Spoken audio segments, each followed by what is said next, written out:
Bizing ni may som le ni. Tuni sim ding luk som le ni anel som le thumpan som ni khat. Mi hai pa o tuzan ma man na si ding hi luk som le ni anel som ni. Kising na ding om lo. Zatau siya ma asem broni where in. China gimte kya nga tu in atudot na panin inuntak na sunga inung del tu te pen bang ma hi lo lam mu khia hi. Na hunte laki thaile chin na koi chi zat ding yam chi in adot tu akidong ki telim takin gwal deu dewi. To sunga misikwan te kisik tu nam nga na gwal hi. Khadna kele kaiman takin nun tangam ding lunggoling. Ni na nakpi takin sem non kainin.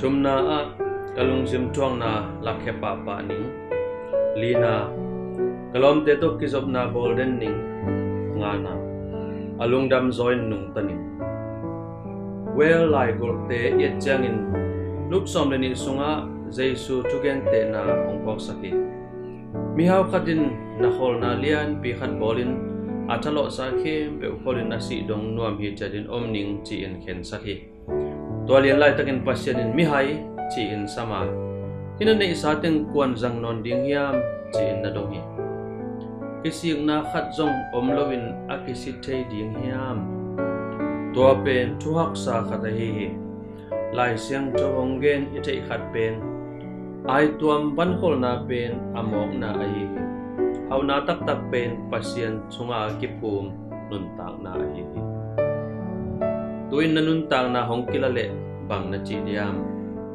mi haile mi pil koi zoi nong ki sam diam bang hiam Jesu o kahunong tunchiangin kising na atom thai pen ding ka uthi nang hau na sunga kilam nun tang na sunga pil takin hongnung tasakin amen.